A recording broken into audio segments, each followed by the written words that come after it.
everyone, it's Star Charger here with the second video in the video course about the declassified CIA documents about the gateway experience and astral travel. In the first video, we went over the cover letter and the introduction where the agent who was tasked with studying and researching it and trying the methods was explaining all the different things that he had to study in addition to the gateway experience, which is the Monroe teachings, so that he could understand what he was doing and scientifically explore and experiment with it. Now we're starting with the actual meat of the documents. It's titled The Gateway Experience, Brain Hemisphere Synchronization in Perspective. Introduction. In order to describe the Monroe Institute technique for achieving altered states of consciousness, the gateway experience, involving brain hemisphere synchronization, or hemisync, the most effective way to begin is to briefly profile the basic mechanics which underlay operation of related methods such as hypnosis, transcendental meditation, and biofeedback. It's easiest to effectively describe what gateway is by beginning with a short description of those associated techniques that share some common aspects with the gateway experience, but which are nevertheless different. In this way, we can develop a frame of reference at the outset, which will provide useful concepts to explain and understand gateway by comparison as we proceed. Hypnosis. According to the theories of psychologist Ronald Stone and the biomedical engineering models of Ishtak Bentov, hypnosis is basically a technique which permits acquisition of direct access to the sensory motor cortex and pleasure centers and lower cerebral emotional portions and associated pleasure centers of the right side of the human brain, following successful disengagement of the stimulus screening function of the left hemisphere of the brain. The left hemisphere of the brain is the self-cognitive, verbal, and linear reasoning component of the mind. It fulfills the functions of screening incoming stimuli by categorizing, assessing, and assigning meaning prior to allowing passage to the right hemisphere of the mind. The right hemisphere, which functions as the non-critical, holistic, non-verbal, and pattern-oriented component of the brain, appears to accept what the left hemisphere passes to it without question. Consequently, if the left hemisphere can be distracted either through boredom or through reduction to a soporific semi-sleep state, external stimuli, to include hypnotic suggestions, are allowed to pass unchallenged into the right hemisphere, where they are accepted and acted upon directly. The result may involve an emotional reaction originating in the lower cerebral region, sensory motor responses requiring involvement of the cortex, and so on. Both the sensory and the motor cortices of the right cerebral portion of the brain contain a sequence of points known as the homunculus, which corresponds to the points in the body. See Exhibit 1 on the next page, which I will post here in the video for y'all. Stimulation of the corresponding area of the cortex causes intermediate response in the associated portion of the body. Consequently, induction of the suggestion that the left leg is numb, if it reaches the right hemisphere unchallenged and is referred to the appropriate area of the sensory cortex, will result in an electrical reaction being generated that will induce a feeling of numbness. Similarly, the suggestion that the person is experiencing a general feeling of happiness and well-being would be referred to the appropriate pleasure center located in the lower cerebral portion or in the cortex of the right hemisphere, thereby inducing the suggested feeling of euphoria. Finally, suggestions such as one that informs the hypnotic subject that he enjoys enhanced concentration or powers of memory would be responded to in the right hemisphere by accessing unused information storage capacity, normally held in reserve as a result of left hemisphere selection and control processes.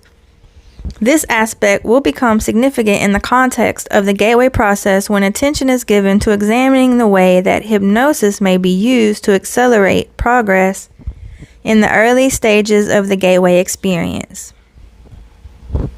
Now, as a quick rundown of that, he said that hypnosis is the way to access your subconscious. In so many words, he said the left hemisphere of the brain is the analytical portion, the linear thinking portion, and the right side is the emotional and the subconscious.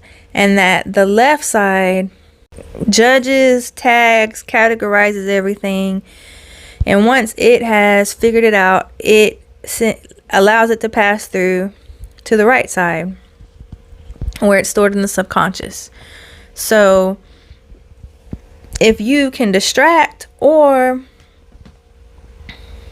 put to sleep the left side, turn off the left side sort of, where you can access the right side directly, you can make hypnotic suggestions or reprogram the right side. A hypnotic suggestion would be like you tell the person their leg is numb, and then their brain says, oh, my leg is numb. And so they feel the sensation in their body that their leg is numb. And when you say your leg's not numb anymore, it comes back to normal. Or to tell them that they're awesome, they're superhuman intelligent, or they have, the most acute, best memory out of anybody on the earth. According to this, their brain will believe it and will access portions of their brain that their left hemisphere had turned off. Maybe they were told they were stupid when they were younger or something like that, and so their brain believed it. So their brain judged them harshly, and their brain turned off certain centers of the brain. The control of the left hemisphere turned off certain centers of their brain, or said, you can't access that anymore. But by talking directly to the right hemisphere, you will make them believe that they're superhuman, or that they're super smart, or have a super strong memory, and their right hemisphere will change what their left hemisphere thinks, and the controls that were blocking that portion of their brain will turn off, and they will have superhuman memory. I want y'all to take a minute to just digest that and think about how deep that is, how powerful that is. Not only how powerful the analytical side of our brain can be for good or evil. That side of our brain is designed to protect us, but look how it could also work in your detriment if it's controlling and shutting off access to certain other parts of your brain. And look at the ramifications for how you could heal or change or reprogram yourself or access capabilities that lie dormant in your brain if you can just get past the belief that they're not there, or the belief that they're bad, or that you shouldn't do it, or that you don't possess it. Just think of the possibilities. Some say that we only use like 10% of our brain. Just think if you could unlock 10 more percent, or 20 or 30 or the whole 100%. Just think about it. Okay, now move on to the next line point. Transcendental Meditation. On the other hand, Transcendental Meditation works in a distinctly different fashion. In this technique, intense and protracted, single-minded concentration on the process of drawing energy up the spinal cord ultimately results in what appears to be creation of acoustical standing waves in the cerebral ventricles, which are then conducted to the gray matter in the cerebral cortex on the right side of the brain. As a result, according to Bentov, that's the physicist, these waves will stimulate and eventually polarize the cortex in such a way that it will tend to conduct a signal along the homunculus, starting from the toes and on up.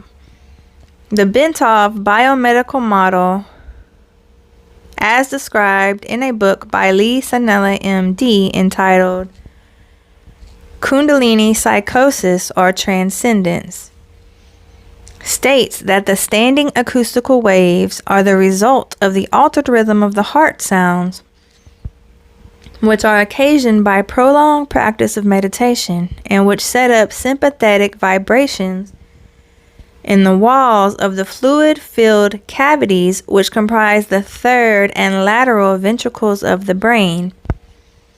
In addition, according to Bentov, the states of bliss described by those whose Kundalini symptoms have completed the full loop along the hemispheres may be explained as a self-stimulation of the pleasure centers in the brain caused by the circulation of a current along the sensory cortex.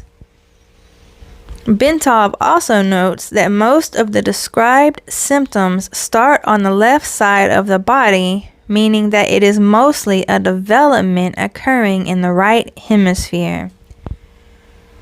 Although normally a period of meditation involving intense concentration and practice for 5 years or more is required to bring up the Kundalini, Bentov states that exposure to mechanical or acoustical vibrations in the range of 4 to 7 Hz cycles per second for protracted periods may achieve the same effect.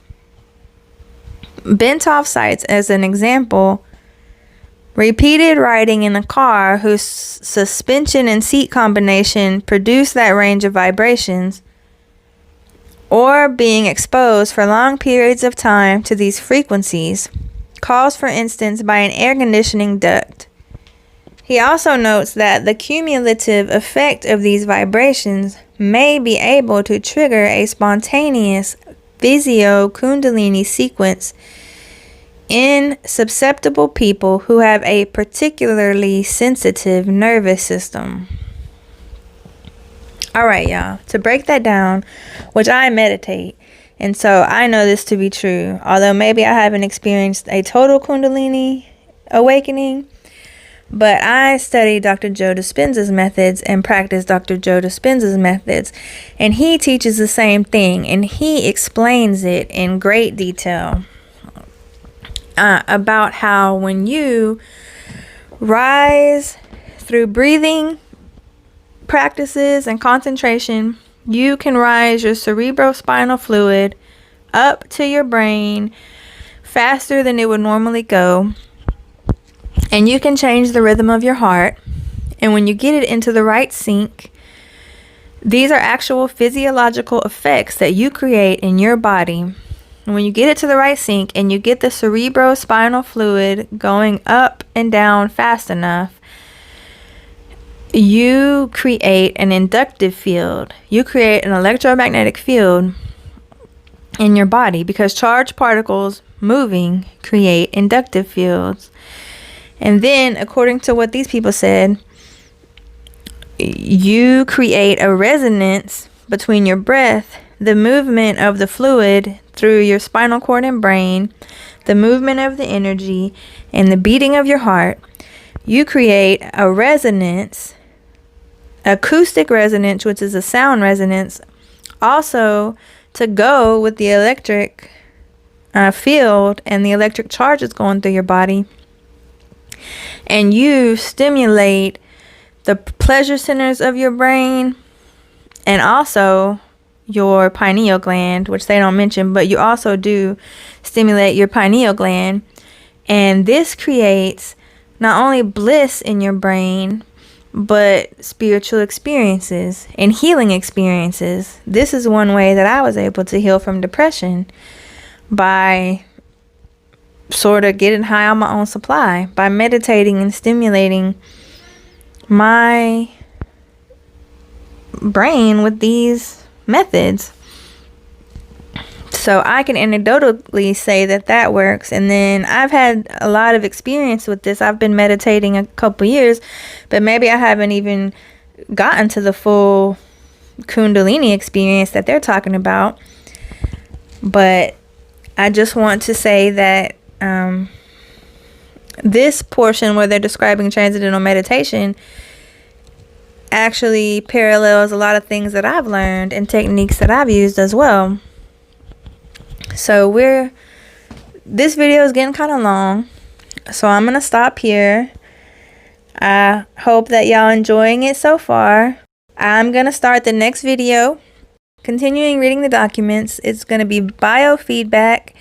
Then it's going to talk about the gateway and hemisync, which is the Monroe methods, frequency following response, and some other things. And I think that all this stuff is just fascinating, and I hope that you find it fascinating too. Even though the main goal is astral travel, I like how they're filling in all this background information to help y'all understand how it all ties together.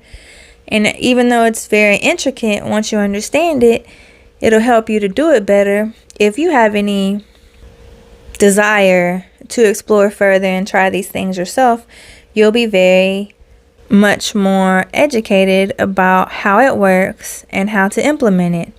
So alright, y'all, I am so happy that I get to be a conduit of this information. I'm delighted to bring it to y'all. I hope that y'all can receive it.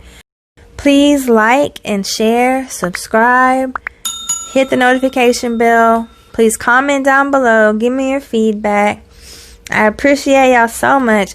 Much love to all my mystical, magical, wonderful, cosmic, multidimensional unicorns. And until the next time we meet, here is to your empowerment, your evolution, your enlightenment, and the expansion of your consciousness. Alright, y'all. Star Charger out.